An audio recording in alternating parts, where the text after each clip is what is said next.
గౌరవ మంత్రి గారు లక్ష్మణ్ గారు ఈ సామాజిక బాధ్యతగా ఈ బిల్లును ఏర్పాటు చేసినట్టుగా నేను భావిస్తున్నా.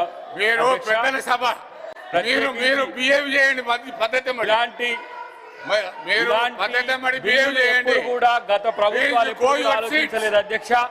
కేవలం ఈరోజు దీన్ని అడ్డుకోవడానికి, తల్లిదండ్రులను పిల్లలు ఆదుకోవాలనే దాన్ని కూడా అడ్డుకోవడానికి ఇలా బీఆర్ఎస్ పార్టీ నాయకులు చేస్తున్న తతంగం చూస్తే సభ్య సమాజం తలదించుకునే విధంగా ఉంది అధ్యక్ష. కేవలం వాళ్ళ యొక్క రాజకీయ ప్రయోజనం తప్పితే ప్రజా ప్రయోజనం కానీ సామాజిక ప్రయోజనం కానీ ఎప్పుడు కూడా గత ప్రభుత్వం ఆలోచించలేదు, బీఆర్ఎస్ కూడా ఎప్పుడు ఆలోచించలేదు అధ్యక్ష. నేను అంటున్నా, ఇలాంటి ఒక మానవీయ కోణం నుంచి ఈ చట్టాన్ని తయారు చేసినప్పుడు ఆహ్వానించాల్సింది పోయి ఈరోజు సభ్యులు ఇలాంటి గోలను పెట్టడం అనేది నిజంగా సిగ్గుచేటు.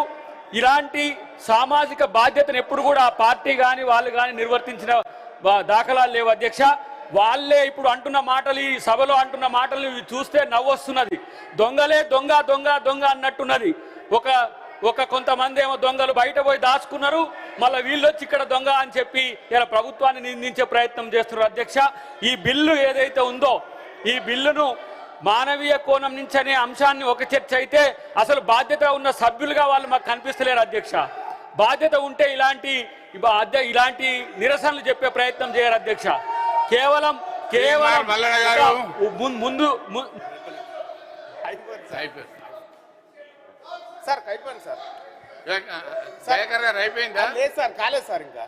ముందు ప్రీ ప్లాన్డ్ గా వాళ్ళు గొడవ చేయాలనే ఉద్దేశంతో వచ్చింది తప్పితే మన సభలో జరిగే అంశాల పట్ల వాళ్ళు కనీస బాధ్యత కూడా ఉండే పరిస్థితి లేదు అధ్యక్ష. ఈ రోజు బీఆర్ఎస్ పార్టీ నాయకులు చేస్తున్న అంశాన్ని 2 తెలుగు రాష్ట్రాలు కూడా చూస్తున్నాయి. ఏ రాష్ట్రంలోనే ఒక చట్టాన్ని ఇలా బాధ్యతగా ఇలా ముఖ్యమంత్రి గారు కేబినెట్ తీసుకొస్తే దాన్ని ఏమంటాము నిర్లక్ష్యం చేయడమే కాకుండా తల్లిదండ్రుల పట్ల వాళ్లకు ఎలాంటి ప్రేమ లేదని నిరూపించిన ఈ చరిత్ర మనకు కనబడుతుంది అధ్యక్ష. ఒకవేళ వాళ్ళు నిరసన చెప్పాలనుకుంటే ఈ బిల్ పాస్ అయిన తర్వాత వాళ్ళు నిరసన చెప్పుకునే అవకాశం ఉంది అధ్యక్ష. కానీ ఈ రోజు వాళ్ళు సస్పెండ్ కావడానికో సభలో వచ్చి ఇష్టం వచ్చినట్టుగా ప్రవర్తించడానికో చేస్తున్న దాన్ని నిజంగా మేమందరం కూడా సభ్యులమందరం కూడా తీవ్రంగా వ్యతిరేకిస్తున్నాం. ఒకవేళ కనుక వాళ్ళు గొడవ చేసే పరిస్థితి ఉంటే వాళ్ళను మీరు సస్పెండ్ చేయడానికి కూడా వెనకడగదని చెప్పి నేను తెలియజేస్తున్నా అధ్యక్ష. కేవలం ఒక ఇల్లు ఇంటెన్షన్తోనే ఈ సభలో ఇలాంటి చర్చను జరగకుండా ఉంచడానికే, ప్రభుత్వానికి వచ్చే మంచి పేరును రాకుండా చేయడానికే ఈ సభ్యులు ఇలాంటి ప్రయత్నం చేస్తున్నారని నాకు అనిపిస్తుంది అధ్యక్ష. ఈ రోజు వాళ్ళు అనుకున్న ఏ కుట్రలు చేయాలనుకున్నా సరే ఈ బిల్లులు పాస్ అవడమే కాదు, అసలు వాళ్ళు ఈ రాష్ట్రంలో వాళ్ళ పార్టీ యొక్క తీరు చూస్తే ఏ రకంగా ఉందో మీరు చూడండి. వీళ్ళను ఉన్మాదంగా చూడాలన్నా లేకపోతే ఒక్కొక్క అభ్యర్థి ఒక్కొక్క తీరుగా ఉన్న పరిస్థితి ఉన్నది. కాబట్టి వాళ్ళని సపోర్ట్ చేసే విధంగా వీళ్ళు ఇలా ప్రవర్తిస్తున్నారు. ఈరోజు ఒక మంత్రి ఇక్కడ లక్ష్మణ్ గారు చదువుతుంటే ఆయనను అడ్డుకునే ప్రయత్నం చేస్తున్నారు అధ్యక్ష. ఇది రాజ్యాంగ విరుద్ధం అధ్యక్ష. ఒక దళిత మంత్రి రోజు అక్కడ చదువుతుంటే కూడా దాన్ని డిస్టర్బ్ చేసే విధంగా వాళ్ళు బాధ్యత లేని పరిస్థితిలో ఉన్నది అధ్యక్ష. వాళ్ళకు దళితులంటే ఇష్టం లేదు, గిరిజనులంటే ఇష్టం లేదు, తల్లిదండ్రులంటే ఇష్టం లేదు, సమాజం అంటే ఇష్టం లేదు. ఇలాంటి ఒక పర్వర్టెడ్ పార్టీగా ఇవాళ బీఆర్ఎస్ మారిపోయింది అధ్యక్ష. ఈ పర్వర్టెడ్ పార్టీ అసలు ఈ రాష్ట్రానికి అవసరమా అనేది ఈరోజు మేము ఆలోచిస్తున్నాం అధ్యక్ష. వీళ్ళు తెలంగాణ తెచ్చామని చెప్పుకునే వీళ్ళు ఇలా తెలంగాణ సమాజం పట్ల ఏ బాధ్యత ఉందని చెప్పి ఈరోజు చెప్పుకుంటారు అధ్యక్ష. కేవలం వాళ్ళ యొక్క కుటుంబాలు బాగుపడడానికే ఇలా దొంగల దోచుకున్న కుటుంబమే ఇలా దొంగల రాజ్యం అంటుంది అధ్యక్ష. ఇదెక్కడి వినూత్నమైన పరిస్థితితో ఎవరికి అర్థం కావట్లేదు. కేవలం మేము ఒక 10 మంది ఉన్నాం, అసెంబ్లీలో అదో ఇదో హల్చల్ చేస్తాం, అది వార్త అవుతుందని చెప్పి ఒక చీప్ టాక్టిక్స్ తో ఇలా బీఆర్ఎస్ పార్టీ తన ప్రతిష్టను దిగదార్చుకుంటున్న పరిస్థితి అధ్యక్ష. కాబట్టి ఇలాంటి సభ్యులు పెద్దల సభ అధ్యక్ష, ఇది ఇక్కడ చర్చ పెద్ద ఎత్తున జరగాల్సిన అవసరం ఉంది అధ్యక్ష. ఈ సభ ఇలాంటి అంశాల పట్ల చాలా కన్సోల్ గా ఉండాల్సిన అంశం అధ్యక్ష. కానీ వాళ్ళు బీఆర్ఎస్ ఎమ్మెల్యేల కంటే దిగజారి వీళ్ళు ప్రవర్తించడాన్ని నేను వ్యతిరేకిస్తున్నా అధ్యక్ష. ఇది ఎమ్మెల్యేల మాదిరిగా వాళ్ళకు వీళ్ళు మద్దతు చెప్తున్నట్టుగా కనపడుతుంది అధ్యక్ష. నిన్న కడియం శ్రీహరి గారిని ఒక సభ్యుడు ఏ విధంగా ప్రవర్తించడో చూసినాం. సభలో అవతల సభలో జరిగిన విషయాలు సార్ ఈ సభలో ప్రస్తావించడానికి వీల్లేదు అధ్యక్ష. అందుకనే గౌరవ సభ్యులకు కూడా చెప్తా ఉన్నాను, మీరు మీ స్థానంలో కూర్చోండి. రిసీవ్ విన్నారా? మేము వింటాం అధ్యక్ష, వాళ్ళు వినే పరిస్థితిలో ఉండే అధ్యక్ష. ఆ సభలో జరిగిన దాన్ని తీసుకొచ్చి ఇక్కడ పెట్టుతున్నారు అధ్యక్ష. ఆ సభలో వాళ్ళు సస్పెండ్ అయ్యి వాళ్ళు ఇష్టారీతిగా ప్రవర్తించడం వల్ల వాళ్ళు సస్పెండ్ అయ్యారు అధ్యక్ష. మరి వాళ్ళని చూసి వీళ్ళు సస్పెండ్ కావాలనుకుంటారో ఏమో తెలియదు, కానీ ఇలాంటి బిల్లుల పట్ల వీళ్ళు వ్యవహరిస్తున్న తీరు ఆక్షేపణీయంగా ఉంది అధ్యక్ష. కాబట్టి అక్కడ సమస్యను ఇక్కడ కూడా తీసుకురావద్దని చెప్పి వాళ్ళకు గట్టిగా మందలిచ్చి వాళ్ళకి సీట్లలో కూర్చోవాల్సిందిగా నేను మిమ్మల్ని విజ్ఞప్తి చేస్తున్నా అధ్యక్ష. ఈరోజు వాళ్ళు మాట్లాడుతున్న మిత్రులు ఎవరైనా సరే ఇలా మీరు తల్లిదండ్రుల పట్లనో సమాజం పట్లనో మీకు ఒక చిత్తశుద్ధి ఉంటే మీరు కూర్చోవాలని చెప్పి నేను తెలియజేస్తున్నా అధ్యక్ష. తీర్మాన్ Mallanna garu, honourable minister martial కొడతారు అధ్యక్ష.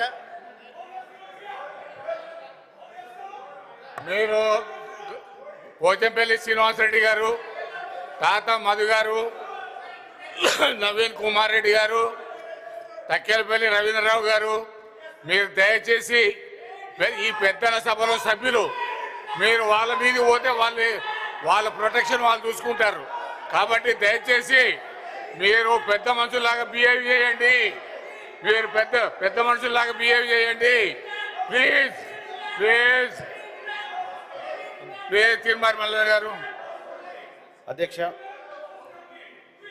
ఇవాళ ఒక చారిత్రాత్మకమైనటువంటి బిల్లు ఈ సభలో చర్చకు వచ్చినందుకు, ఈ చర్చలో పాలు పంచుకునేటువంటి అవకాశాన్ని నాకు ఇచ్చినందుకు తమరికి వినయపూర్వకంగా ధన్యవాదాలు తెలియజేస్తున్నా అధ్యక్ష. అధ్యక్ష, మీరు అరిస్తే నాకు వద్దుపోతుందా ఈడ? అధ్యక్ష, ఇక్కడ ఈ బిల్లు విషయంలో అధ్యక్ష చాలా అద్భుతమైనటువంటి నిర్ణయం రాష్ట్ర ప్రభుత్వం చేసింది. రాష్ట్ర ప్రభుత్వానికి నేను కృతజ్ఞతలు తెలియజేస్తా ఉన్నా అధ్యక్ష. ఈ బిల్లు చాలా గొప్ప బిల్లు తీసుకొచ్చినారు. తల్లిదండ్రుల విషయంలో బాధ్యత కలిగినటువంటి ఉద్యోగస్తులుగా ఉండాలని చెప్పి ఈ బిల్లులో చాలా అంశాలు తీసుకొచ్చినారు అధ్యక్ష. చాలా మంచి విషయం అధ్యక్ష. అట్లాగే నా తరఫున కూడా 1-2 సూచనలు చేయాలనుకుంటున్నాను అధ్యక్ష ఈ బిల్లుకు. అధ్యక్ష, ఇక్కడ తల్లిదండ్రులు ఉన్న పిల్లల అంశం వచ్చింది, కానీ మరి తల్లిదండ్రులకు పిల్లలు లేనటువంటి వాళ్ళ పరిస్థితి కూడా ఈ రాష్ట్ర ప్రభుత్వం ఆలోచిస్తే బాగుండేది. ఎందుకంటే చాలామంది పిల్లలు కానీ వాళ్ళు ఉన్నారు సార్, తల్లిదండ్రులు వాళ్ళు మరి వాళ్ళ పరిస్థితి ఏందనేది కూడా మన రాష్ట్ర ప్రభుత్వం ఒకసారి ఆలోచన చేస్తే బాగుండేది. అలాగే సార్ ఈ చట్టం గతంలో కూడా అస్సాంలో ప్రణామ్ అనేటువంటి చట్టం పేరుతో అప్పటి కాంగ్రెస్ పార్టీ, భారతీయ జనతా పార్టీ ప్రభుత్వం ఈ 2017లో తీసుకొచ్చింది సార్. ఈ చట్టాన్ని తీసుకొచ్చినటువంటి సందర్భంలో కూడా అక్కడ ఒక సీరియస్ డిస్కషన్ జరిగింది. దాంట్లో అప్పుడున్నటువంటి విపక్షాలు కూడా కొన్ని అంశాలు లేవనెత్తినాయి సార్. అదేంటంటే సార్, ఇక్కడ ఒక గ్యాప్ పెరుగుతూ ఉంది, తల్లులకు పిల్లలకు మధ్య నమ్మకం లేనటువంటి విధంగా ఈ చట్టం వస్తుంది అనేటువంటి చర్చ చేసినప్పటికీ కూడా సో ఈ అల్టిమేట్గా ఈ దేశంలో సార్ తల్లిదండ్రులకు మాత్రం రక్షణగా ఉండాల్సింది పిల్లలే సార్. పిల్లల రక్షణతో పాటు సార్ మరి పెళ్లి చేసుకోకుండా ఉన్నటువంటి వాళ్ళు వృద్ధులుగా ఉన్నారు చాలామంది. వాళ్ళ విషయంలో కానీ, పిల్లలు లేని తల్లిదండ్రుల విషయంలో కానీ, లేదంటే అనాథలుగా ఉన్నటువంటి పిల్లల విషయంలో కానీ సార్ ఈ విషయంలో కొంత ప్రభుత్వం ఆలోచన చేస్తే బాగుంటుంది సార్. ఇంకా కొంత పకడ్బందీగా సమర్థవంతంగా దీన్ని తీసుకురాగలిగితే బాగుంటుంది అనేది ఒక ఆలోచన చేస్తూ ఉన్నాం సార్. ఇది ఒక ఇండియాలోనే కాదు సార్. చాలామంది అనుకుంటున్నారు ఇండియాలోనే మాత్రం ఇటువంటి చట్టం కాదు సార్. చాలా దేశాల్లో ఈ చట్టం ఉంది సార్. చాలా అమెరికా లాంటి దేశాల్లో చట్టాలు ఉన్నాయి. ఆ తర్వాత ఇంకా ఒకసారి చూసుకుంటే సార్ చైనా, సింగపూర్, తర్వాత జర్మనీ, ఫ్రాన్స్, ఇట్లా చాలా దేశాల్లో ఈ తల్లిదండ్రులను పోషించేటువంటి అంశంలో అక్కడి ప్రభుత్వాలు చట్టాలు చేసినటువంటి అంశాలు ఉన్నాయి సార్. అయితే సార్ మిగతా వాటిని కూడా కొన్నిసార్లు నేను పరిశీలించడం జరిగింది సార్. కొన్ని పరిశీలించినప్పుడు మనది కొంత మెరుగ్గానే అనిపిస్తుంది, కానీ ఇంకా పూర్తి స్థాయిలో సవరణలు జరగాల్సినటువంటి అవసరం ఆలోచన. అయితే ఇక్కడ ఎమ్మెల్యేలు, ఎమ్మెల్సీలకు సంబంధించినటువంటి వాళ్ళకు కూడా ఈ చట్టం వర్తించాలని చెప్తా ఉన్నారు సార్. ఇది మంచి పరిణామం సార్, మంచి నిర్ణయం. ఈ బిల్లు ఏదైతే ఉందో సార్, ఈ బిల్లులో చిన్న సూచనలు తప్ప వ్యతిరేకించడానికి ఇంకొక అంశం ఏమీ లేదు సార్. ఈ బిల్లుకు సంపూర్ణమైనటువంటి మద్దతు తెలియజేస్తూ ఈ బిల్లును ప్రవేశపెట్టినటువంటి గౌరవ మంత్రివర్యులు అడ్లూరి లక్ష్మణ్ గారికి, ఈ రాష్ట్ర ప్రభుత్వానికి నా తరఫున ప్రత్యేక కృతజ్ఞతలు తెలియజేస్తా ఉన్నా సార్. చాలా గొప్ప bill sir. I'm appreciating this bill. Thank you sir. Malka Kumaraiah గారు.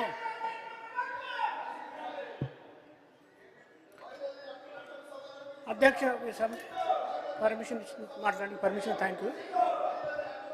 ఈ బిల్లు చాలా మంచిది.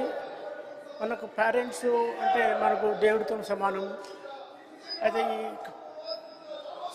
ప్రస్తుత పరిస్థితుల్లో కొంతమంది స్టూడెంట్స్, ఎంప్లాయీస్ కానీ, ప్రైవేట్ సెక్టర్ ఎంప్లాయీస్ కానీ అందరికీ కూడా ఈ బిల్లు వర్తింపజేయాలి.